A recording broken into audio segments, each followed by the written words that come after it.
Hi guys, good morning and welcome back to my Bangla channel. কেমন আছো তোমরা সবাই? তো আশা করছি তোমরা সবাই অ্যাজ ইউজুয়াল জাস্ট ফাটাফাটি আছো। আজকের দিনটা তোমাদের সবার খুব ভালো কাটবে। তো সকাল থেকে আজকে প্রচুর কাজ গেছে, প্রচুর হেক্টিক গেল দিনটা, বিকজ আজকে রান্নার দিদি আসেনি। গতকাল স্বপ্ন আসেনি, আজকে রান্নার দিদি আসেনি। ব্যাক টু ব্যাক সব রান্নাগুলো তাড়াতাড়ি করলাম, করে টোরে ফাইনালি এখন রেডি হয়ে গেছি জিম যাওয়ার জন্য। আর এদিকে তো গতকাল সারা রাত আমার বাড়িতে কারেন্ট ছিল না। আমার বাড়ি কেন, আমার পুরো পাড়ায় কারেন্ট ছিল না। অ্যান্ড নট অনলি দ্যাট, আমাদের এইখানেও মানে আমার ফ্ল্যাটেও কিছুক্ষণের জন্য কারেন্ট গেছিলো। কারণ আমি যখন ইনভার্টারটা এসে চেক করলাম, দেখলাম অন্য সময় কি থাকে তোমার চার্জড লেখা দেখায়, তো দেখাচ্ছিল চার্জিং। ঠিক আছে, সো ব্যাকআপ যদি অন না হয় তাহলে চার্জিং দেখাবে না। কারণ অনেক দিন ধরে যদি একটা জিনিস তুমি চার্জে লাগিয়ে রাখো তাহলে চার্জই দেখাবে, চার্জিং কেন দেখাবে সাডেনলি। তো কিছুক্ষণের জন্য নিশ্চয়ই গেছিলো। তো যাই হোক, চলো আমি এখন জিম যাব। এই গরমের মধ্যে আর কিছু করার নেই, জিম তো যেতেই হবে, নাহলে রোগ হতে পারবো না। তো যাই হোক, চলো without further delay let's start today's video. I hope কি আজকের এই ব্লগটা দেখতে তোমাদের সবার খুব ভালো লাগবে। জিম যাওয়ার জন্য ব্যাগ রেডি করছি, তো চলো ওয়াটারটা রিফিল করে নিই, এবার বেরোবো। বাবা হাতের মধ্যে পড়লো না, জলটা পুরো গরম, আগুন পুরো। বেশি ভরলাম না, মানে অলমোস্ট পুরোটাই ভরেছি। তো যাই হোক, চলো। মুখের মধ্যে কেউ ভেবো না আমি আবার মেকআপ ইউজ করেছি, বেশি করে সানস্ক্রিন লাগিয়েছি, বিকজ এই রোদের মধ্যে বেরোবো। তার মধ্যে হয়তো আমি কালো পড়েছি। তো যাই হোক, চলো আর বেশি দেরি না করে বেরোই, যাই জিমটা করে ঝটপট আসি। বেরিয়ে গেলাম জিম থেকে, হয়ে গেছে। আজকে কার্ডিও করছিলাম। তো যাই হোক, চলো বাড়ি যাই। বাড়ি গিয়ে ফ্রেশ ট্রেশ হই, চিকেনটা করতে হবে, স্নান করতে হবে, পুজো দিতে হবে, তারপর গিয়ে সুইমিং যেতে পারবো। আজকে যাবো, কোনোভাবে ভেবে রেখেছি আজকে যেতেই হবে। রোজ মনকে যতই মানায় ঠিক লাস্টে আমি থাক, প্রচণ্ড গরম, প্রচণ্ড রোদ, কিন্তু আজকে যাবো। ভেবেছিলাম সুইমিংয়ে যাবো, বাট এটা দেখার পর আর সত্যিই যাওয়ার মতন সাহস হচ্ছে না। অ্যাট প্রেজেন্ট এখন 39 দেখাচ্ছে, বাট ফিলস লাইক নাকি 44, এক্সেসিভ হিট। আর আমি জাস্ট ভাবছি আজকেই যদি যেতে না পারি 40 ডিগ্রিতে, তাহলে কাল দিয়ে কী করবো? 42, তারপর 43ও নাকি উঠে যাবে। কী অবস্থা! ভগবান বৃষ্টি দাও, নাহলে মরে যাবে মানুষজন। তার মধ্যে মাও বলছে যাস না, কারণ সায়ন তো যাবে না বলেছে এই গরমে এখন কয়েকদিন। এবার গেলে আমাকে একা স্কুটিতে যেতে হবে। মা বলছে এই গরমে স্কুটি চালিয়ে যাস না, গাড়িতে গেলে একটা অন্য ব্যাপার ছিল। তার মধ্যে তো ওখানে জলও গরম। তাহলে ঠিক আছে, তাহলে যাবো না আজকেও। স্নান টান করে ফ্রেশ হয়ে চলে এসেছি, অ্যান্ড এদিকে আমার পুজোও দেওয়া হয়ে গেছে। তো চলো এবার যাই, গিয়ে লাঞ্চটা করি। খুব খিদে পেয়েছে, কারণ জিম থেকে আসার পর না খিদে পায়। পোস্ট লাঞ্চ দুপুরবেলা শুয়ে হরর পডকাস্ট শুনছিলাম, তারপরে উঠে সন্ধে দিলাম, দিয়ে খেয়ে কফি খেলাম বানিয়ে। তারপরে রাতে কিছুদিন আগে যে মাটন এনেছিল না, তো মাটনের 2 পিস বড় বড় দেখে আমি রেখে দিয়েছিলাম, কারণ লাগতো না, বেকার মানে আননেসেসারি করিনি। কারণ বাসিটা খুব একটা সায়নও পছন্দ করে না, আর আমি তো করি না, আর আমি বাসি তো খাবো না পরের দিন, আমি খেলে তো একদিনই খাবো। তো রেখে দিয়েছিলাম, তো রাতে ওকে ওটা দিয়ে আর কি মানে একটুখানি কষা কষা টাইপ করে দেবো, আর সাথে রুটি করে দেবো, তাহলে ও রাতে খেতে পারবে। কারণ ও বললো রাতে নাকি রুটি খাবে। তো আমি সকালবেলা যে ডাল ভাত তরকারি করেছিলাম সেটা আমি ভালো করে রেখে দিয়েছি, কালকে খেয়ে নেবে। কারণ আজকে বলছে খেতে ইচ্ছা করছে না, কাল খেয়ে নেবো, রেখে দে। ঠিক আছে, খাওয়ার ব্যাপারে কাউকে কখনো জোর করতে নেই। তো যাই হোক, চলো এখন বেরোচ্ছি, বাড়ি যাবো। আমি একটু হালকা অবাকই হলাম, পুরো চারিদিকটা অন্ধকার। আমি তো ভয় পেয়ে গিয়েছিলাম। তো দেখছি পাড়ার একটাও পোস্টে আলো জ্বলছে না, একটা দুটো ছাড়া, বাকি সব অন্ধকার। পিছনটা দেখে বুঝতে পারছো আশা করছি, পুরো মাঠটা অন্ধকার। অ্যান্ড আমাদের গলির পোস্টের আলোটাও জ্বলছে না, বাট আই হোপ কি মানে ভেতরে তো লাইট আছে, দেখতে পাচ্ছি, দেখো একটা লাইট জ্বলছে। আর আস্তে আস্তেও দেখলাম বাড়িগুলো লাইট আছে, বাট পোস্টে নেই।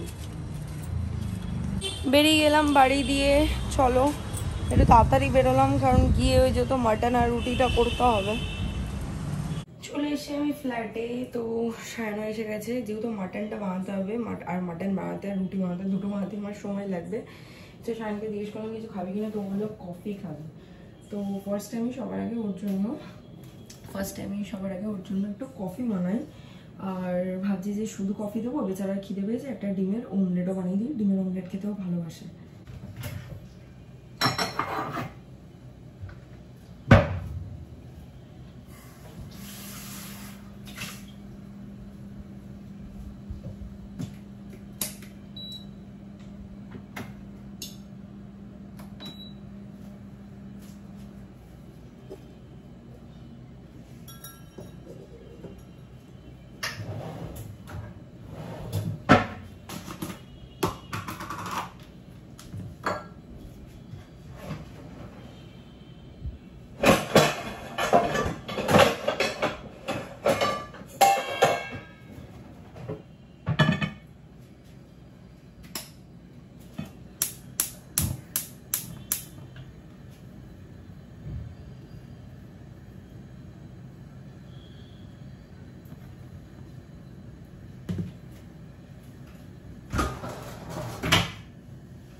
হাওয়া আসছে যে এইদিকে জানলাটা খোলা রাখলে প্রবলেম হচ্ছিল।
তো ওকে কফি আর ডিমের অমলেটটা দিয়ে এসে আমি আমার কফিটা নিয়ে নিলাম। আর এদিকে আমি কড়াইও চাপিয়ে দিয়েছি মাটনটার জন্য। আগে মাটনটা কষানোর স্টেজে যাবে, তারপরে আমি ওখানে আটাটা মাখবো, কারণ মানে ওর জন্য 4টে রুটির আটা মাখতে এমন কিছু হ্যাবক সময় লাগবে না। তো আগে কড়াইটা গরম হলে আমি পেঁয়াজ আমার সব কাটাই রয়েছে, খালি আদা রসুন আর কাঁচা লঙ্কাটা পেস্ট করতে হবে। এখানে কড়াইতে আমি সরষের তেল দিয়ে দিয়েছি। এবার আমি এর মধ্যে কিছু গোটা গরম মশলা ফোড়ন দেবো, যে ধরো 2টো লবঙ্গ, 2টো অল্প মাংস না, তো আমি এর মধ্যে 1টাই এলাচ দেবো। আমি তো বেশি এলাচ লবঙ্গ গন্ধটা সবাই পছন্দ করে না, এত বড় দারচিনিটা দেওয়ার কিছু নেই।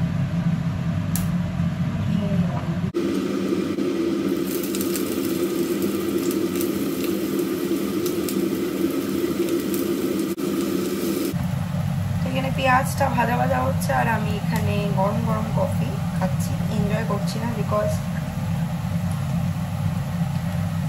এইরকম গরমকালে গরম কফি খেতে খেতে রান্না করতে করতে কেউ কফি খাওয়াটা এনজয় করবে না। So I am also not enjoying, but রান্না করতে ভালো লাগে, দিনের বেলা না, বিকজ দিনের বেলা পারা যায় না, ও এত কষ্ট হয় না। আর তার মধ্যে আমি তো করি না, আমার তো অভ্যেস নেই, আমার খুব কষ্ট। আমাকে রাতের বেলা বলো আমি সব করে দেবো, কষ্ট হলেও করে দেবো, কিন্তু দিনের বেলা খুব রাগ হয় কেউ যদি কিছু করতে বলে।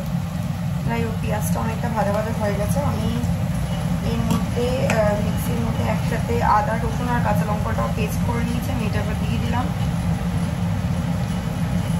মাঝে মাঝে না হ্যান্ড ওয়াশ করতে গেছিলাম, যেহেতু মাটনটা ধরলাম, তো এবার মাঝে মাঝে না কী হয়, যখন হাত ধুতে বা মুখ ধুতে যাই, গালের এই মানে দাগগুলো দেখলে নিজের মনে কি ময়লা রয়েছে পুরো ফুটে তুলে যায়, তখন মনে করো না এটা আমার কেটে গেছে। বেসিক্যালি কী হয়েছে দেখো, আমার প্রত্যেকটা যে কটা নখ বড়ো সবকটা বক্স শেপের, মানে কফিন শেপ করার চেষ্টা করি আমি। এইবার সেদিনকার কী হয়েছে, এই নখটা আমার হালকা একটু ভেঙে যাওয়াটা আমাকে এটা একটু পয়েন্টেড করতে হয়েছে। আমি জানি না এটাকে কী বলে, এই টাইপের শেপটাকে কী বলে আমি ভুলে গেছি, ঠিক পেটে আসছে, মুখে আসছে না। তো এই করতে গিয়ে আমি ইচ্ছা করে এরকম করি না, কারণ আমি জানি আমার ঘুমের ঘুরে অভ্যেস আছে খুব জোরে জোরে চলতাম এই করতে গিয়ে। তো যাই হোক, আমার আদা রসুনটার কাঁচা গন্ধ চলে গেছে। এবার আমি এর মধ্যে একটা অর্ধেক টমেটো দেবো, যেহেতু আমার কাছে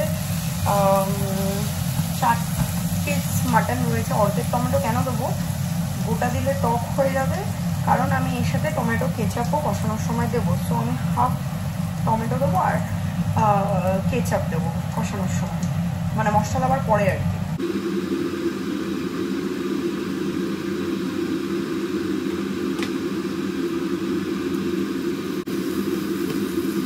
আমার টমেটোর কাঁচা গন্ধ চলে গেছে। এবার আমি এর মধ্যে মাটনগুলো অ্যাড করে দিলাম, পরে মশলাটা দেবো, কারণ মাটন তো সময় লাগবে।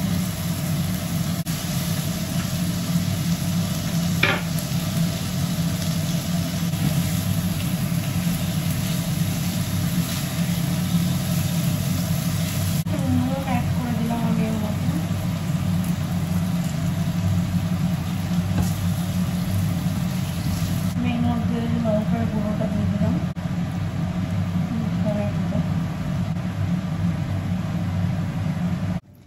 জিরে গুঁড়ো,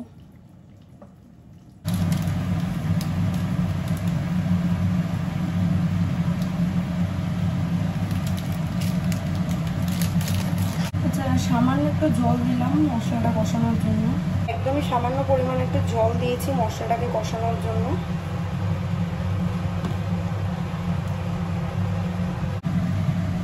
জলটা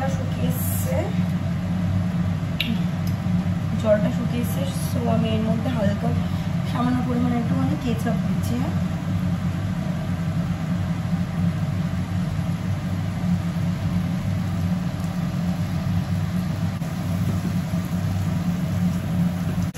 আচ্ছা, এখানে কষানোর সময় আমি আলুটাও দিয়ে দিয়েছি। এবার এটা আস্তে আস্তে আমি কষাবো ভালো করে আরও কিছুক্ষণ, তারপরে জল অ্যাড করবো। আর গরম মশলা গুঁড়োও আমি এর মধ্যে দিয়ে দেবো। এবার আমি ভালো করে আটাটা মেখে নেবো, কারণ মাটনে জল দিয়ে দিয়েছি। সো মাটনের পর্ব শেষ, মানে আমার আর কোনো ইনপুট নেই মাটনে, যতক্ষণ টাইম লাগে সেদ্ধ হতে, তো কড়াইতেই সেদ্ধ করে প্রেশারে দেবো না। সো চলো আটাটা এবার মেখে নিই। এখানে মাংসটা আমি জল দিয়ে ঢেকে দিয়েছি যাতে একটু প্রসেসটা ফাস্ট হয়। আর এখানে এবার আমি দুধটা জাল দিয়ে নেবো, কারণ জাল দেব, গরম হবে, সেটা তারপর একটু ঠান্ডা হবে, তারপর যখন ইস্যুতুষ্ণ গরম থাকবে তখন আমি এটাকে দই পাততে পারবো। সো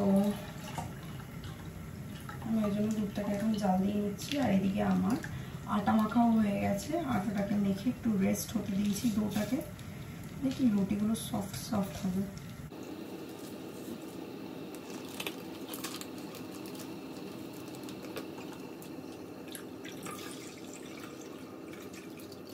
বাবা তোমাদের যদি দেখাতে থাকো, তোমরা দেখতে পাচ্ছ না, দেখো দুধটা কোথায় হয়েছে। মানে আমি যদি সামনে দাঁড়িয়ে থেকে এটাকে জাল না দিই, মানে এই দিক থেকে ওদিক হবে, ব্যাস শেষ। দুধটাকে এটা একদম ছোট, সো বড়টায় শিফট করে দিলাম, দিয়ে অন করে দিলাম। আর এদিকে আমি চিমনিটা অফ করে দিয়েছি, বিকজ ঢাকা দিয়ে দিয়েছি যেহেতু, আর চিমনির প্রয়োজন নেই। চলো এবার কিচেনটাকে একটু ক্লিন করি, করে তারপর আবার যখন রুটি বেলবো তখন ফিরে আসি, কারণ মাটনে আর কোনো কাজ নেই আমার। এখানে আমার মাটন প্রায় হয়ে এসছে, আর এদিকে আমি এখানে এখন রুটি সেকছি, আর এই যে এখানে বেলছি আর এখানে সেকছি।